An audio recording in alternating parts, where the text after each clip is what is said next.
Hello everyone, and thanks for coming back to the channel.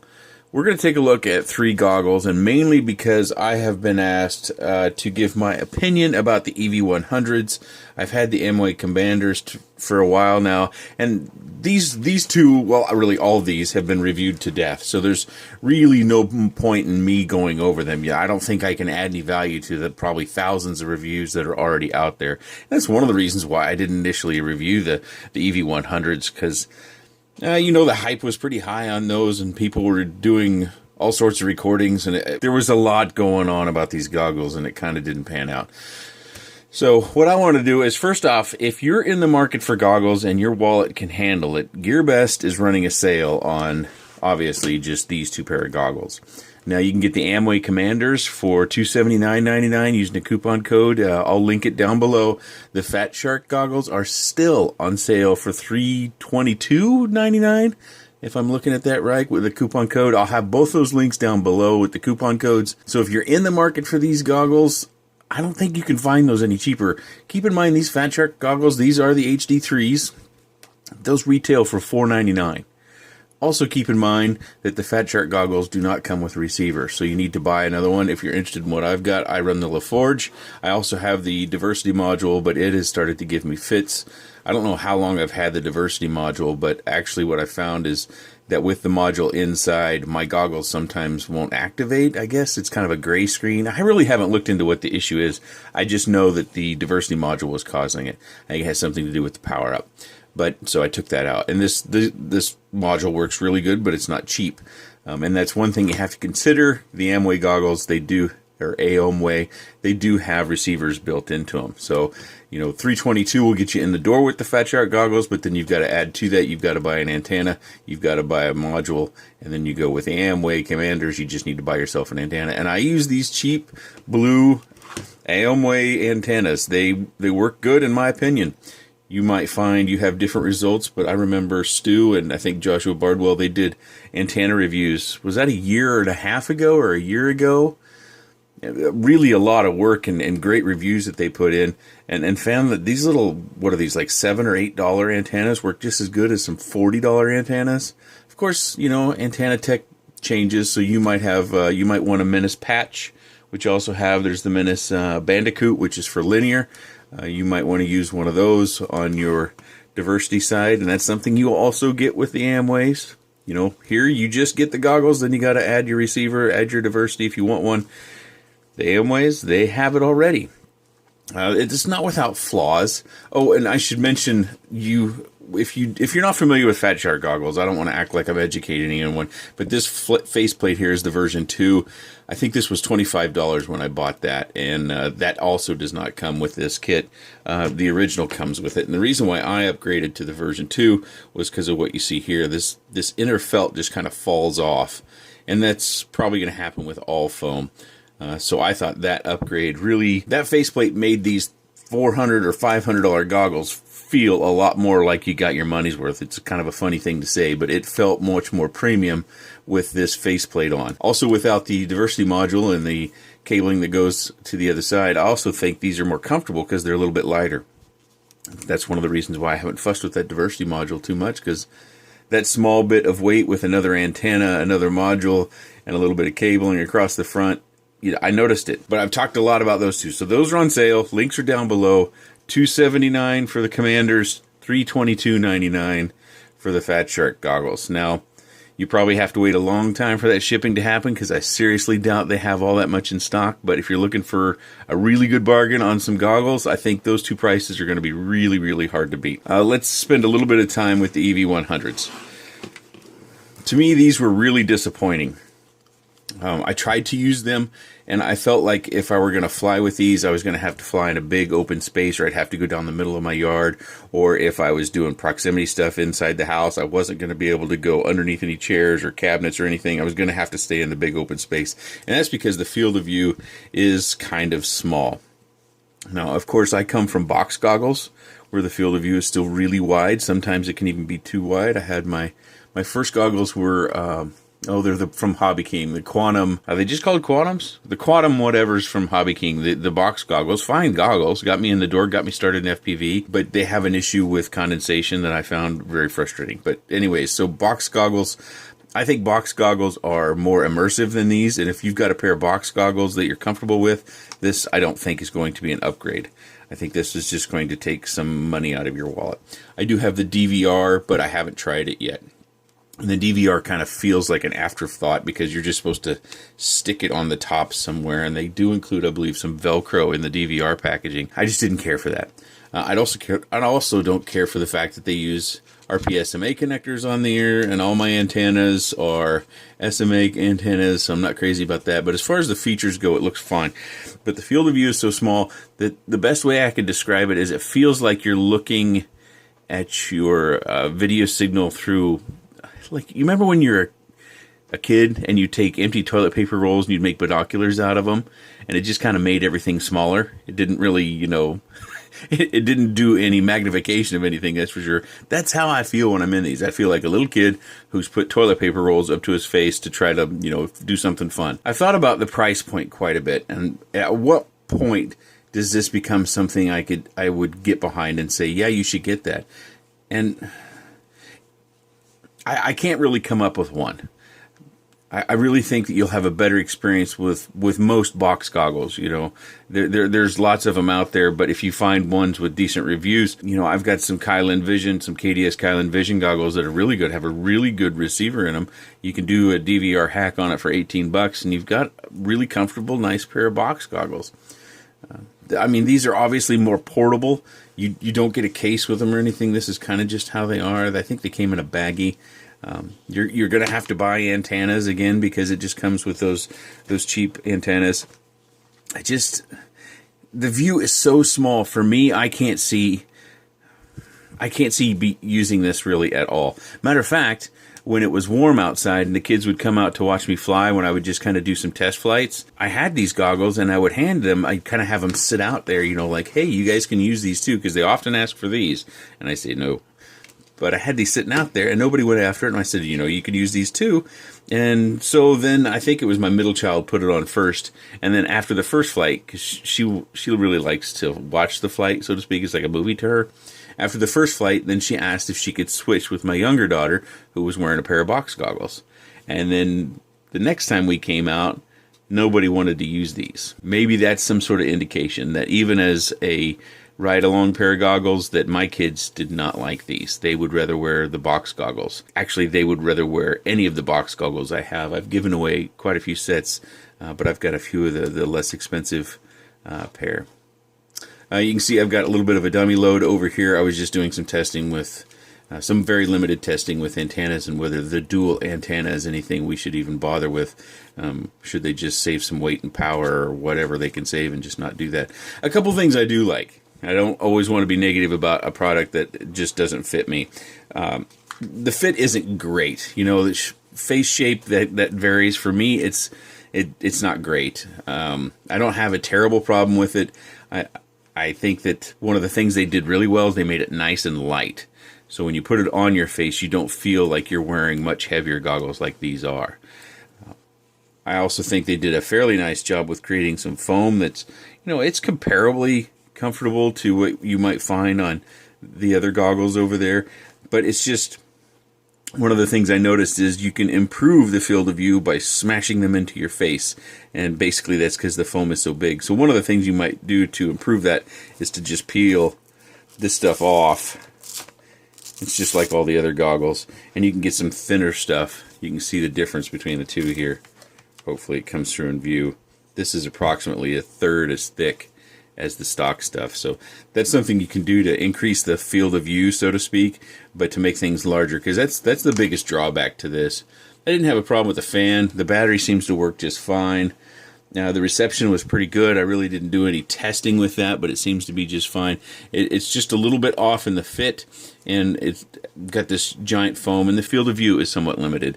We also can't put diopters. I think I heard that somebody had found a way to hack up, but I didn't see the video or pictures or anything, so I'm presuming that what they did was they kind of retrofitted some sort of guide rails to put the diopters that we have. Also, something else about the lenses. I didn't crack these open to see what they're like, but one thing I noticed about these that I didn't notice on these more expensive goggles is I could definitely see the border around the screen inside the goggles, and I don't notice that on these nearly as much. It's kind of almost harsh in these goggles that are distracting, that you kind of just don't feel like you're immersed, and maybe that's the lack of field of view there. But I think if you've got a pair of these, they're probably serviceable at some level, and I think, you know, as humans we can adjust to just about everything. But I think if you want to do some close proximity stuff, this is going to be a barrier for you. I think this is going to make piloting close proximity much more difficult. So that's my thought on these goggles. I personally can't recommend them. I think you're better off with box goggles if you've already got a good set. If you're looking for a cheap set of ride-alongs, I would suggest getting the Eachine VR6. This would be for normal-sighted people. They're nice and small. It's only got a 3-inch screen inside, and if someone has glasses, they can, for ride-along I'm speaking here, if someone has glasses, they can just hold it out away from their face a little bit. Like me, I can't use these, but everyone I've given them to said that the image looks crisp and clear, and it looks like it does in these goggles when I kind of let them hold those up to their face to compare. But so for normal-sighted people, these would be fine. And as ride-along goggles, they should also be fine because they can just hold them out away from their face. And I think these are like $35, or if they're not $35 now, you can get them. And I think the antennas that these come with are definitely better than what we traditionally get. I don't think this patch is very good, but the circular polarized seems to be at the very least fair. Now that we've dealt with the EV100s, I want to go over a few minor things as far as my experience with FatShark and the Amway Commanders. The fit and finish on FatShark goggles is just better. There's no two ways about it. Everything's a little bit tighter. It's a little bit cleaner. It's a little bit sharper. The way that the IPD adjustments feel, they feel like they cost more. I don't know of a better way of describing it. This just feels a little bit more plasticky. Although I will say the IPD adjustments on the Amway goggles work better for me. On the FatShark goggles, I have a difficult time getting them both perfectly aligned. For whatever reason, with the distance of my eyes, they work better on the Amways. That's probably not universal, though. That's probably very specific to me. I do wish they had an option for a secondary faceplate, but I haven't investigated this a lot. But yeah, we have this faceplate on here.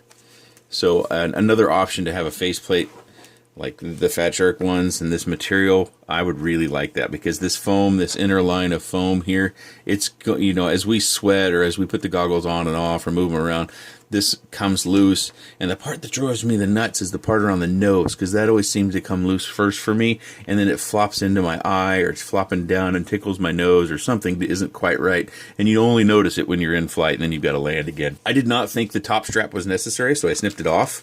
I don't know why they actually have that. I guess it's because of the battery mounting. If you want to use a big battery, you could do that with just strapping. You could have a giant battery back here, and then you have the strap over the top. I have no plans on running a giant battery on mine. Matter of fact, I haven't, because I have been using all those junk batteries that I now have found a use for. I can use the junk batteries for these. I do, and that's one of the reasons why. Let me snap that back on. I really, it's kind of a weird thing. I really like this this ability to use multiple batteries on your goggles. These FatShark batteries, if you buy these stock, they're kind of cool and fancy. Let's see, we got the lights. These I think are like $25 or $26, and you can buy some aftermarket ones that probably cost even more, but these kind of fit the best in the FatShark slots for along the goggle straps.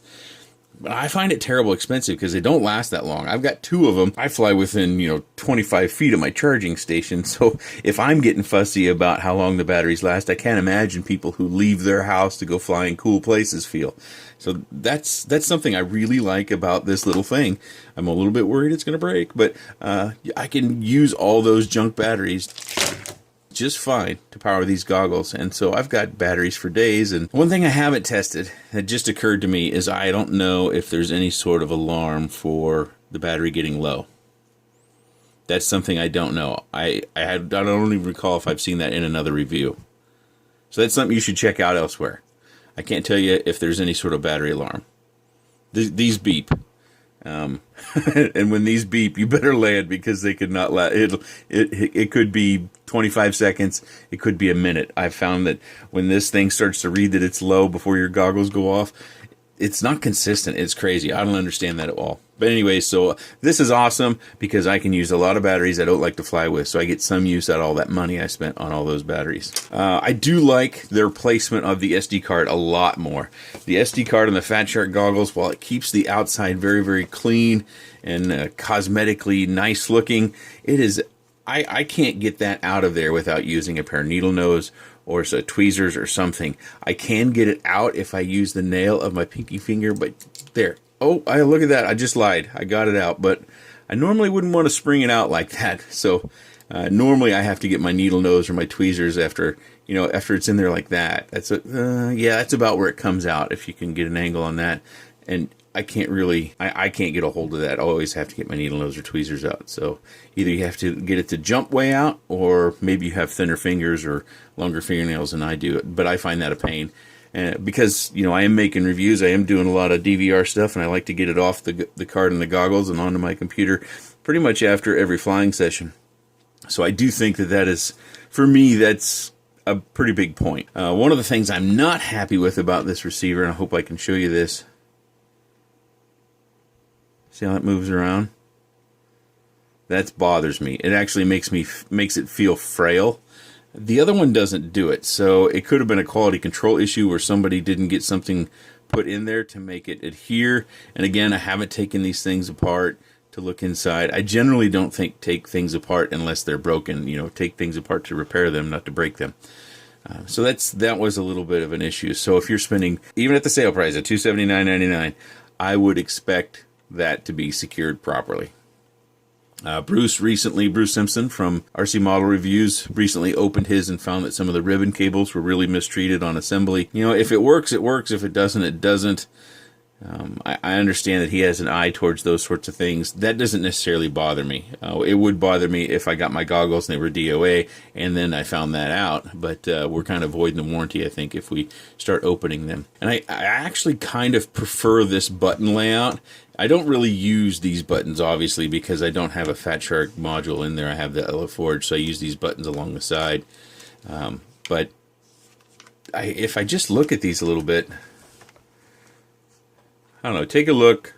What do you think? Are they the same, different, one's better than another? That's kind of up to you. One of the things I noticed is that the fan, I could turn the fan on in this one a lot easier. Oftentimes to turn the fan on here, I had to take the goggles off. And I also had to make sure I had the fan plug plugged in. There's several hacks online you can find where you don't have to plug that in up here, or it's automatic or something like that. But I just found that this button was more difficult for me to find when I was wearing the goggles to press than I did this one. I really don't have any qualms about the Amway Commanders and how they work, any of the menuing system or anything. They are 16:9. And I left them in that format. I didn't even look into changing them because I kind of thought it was cool, especially inside when I'm flying through hallways and stuff, to have that real wide aspect in the goggles. That was kind of interesting. It felt more like that speeder bike or pod racing sort of stuff that we often associate FPV racing with. That widescreen aspect kind of gave you that feeling when I was flying inside. I didn't get it so much outside, but it didn't cause me problems with hitting any of the normal gaps that I hit, whether it's a swing set or going through trees or whatnot. I didn't have any problems adjusting to that. Matter of fact, I didn't initially think too much about it until I flew inside, is my recollection. I do wish, and we can extend this ourselves, I know, I do wish they included a second one of these that was real long, like maybe 6 foot long, so we could set it on a table or even on the ground while it was plugged in, so we wouldn't have to have the battery back here. I think that'd be a nice bonus. $270. That probably cost them 45 cents to make another one of these that's real long. We can do it ourselves, but it would be a bonus. So really, I think for Amway Commanders, if I had to give them some complaints, it would be about the foam, not having a faceplate that's available like this, but this one cost me 25 bucks. And having one of these that's real long so we could set the battery on a table or the ground or in our lap or whatever we wanted to do. Everything else seems to work just fine. I don't have any real complaints about it. The fan's different down here, and in my opinion, that also makes it a bit cleaner. And it gives it a different look as well. Maybe some people like the fan sitting up there. I'm not crazy about it, but I don't look at myself in the goggles. Maybe that's something that you and your buddies discuss. I'm sure you can find a lot more details about these goggles out on the internet with all the reviews. I just wanted to give you a little bit of perspective on mine, and I think I needed to highlight the fact that these goggles are on a crazy sale. Not the EV100s, the Amways and the FatSharks. And if you're looking at goggles, I think now's the time to pull the trigger. I hate to say it so many times, but you know, the FatShark HD3s, which I do like those a lot. I think it's, for me, if this had the faceplate that is a little bit more premium, I would say these would be my preferred goggles, mainly because they have the receivers already built in. Here you have to add those to it. But other than that, these goggles are very, very comparable. I think there are other things you may find that are different. You'll probably be able to find sticker patterns and stuff to put on the FatShark goggles. I think they call them skins or something like that, that fit right on the FatShark goggles to give you a unique look. I don't know if they're making them for the Commanders yet or not, but you know, I don't put stickers on my stuff. That's something that you're going to have to look at and see if it's a value that sways you one direction or not. But I think, again, I keep saying it, I think if you're looking at goggles, it's time to pull the trigger. Or if it's either now or you need to wait when they come out with newer goggles. Now, the EV100s are already being replaced, apparently. They're already being, I think they're the EV200s now listed on Banggood. They've got a fairly different design than what we saw with the EV100s. They've also got a much different price point. If you go with the dual diversity, so 4 antennas, I think they're $300 or $299. If you go with the single diversity, then they're $279. We have no idea what those receivers are like. We don't know what the field of view is. It says 42 degrees. There's just, until we get them in the wild, there's so much that we have to figure out. So unless you're going to go with those goggles, or you're going to wait till Amway or FatShark comes out with their next season's line, I think it's a pretty good time to buy some goggles if you're wanting to get into goggles like this. Okay, if you have any comments, questions, suggestions, or otherwise, please leave those in the section down below. I'll do my very best to answer your questions. I appreciate your time, and thanks for watching.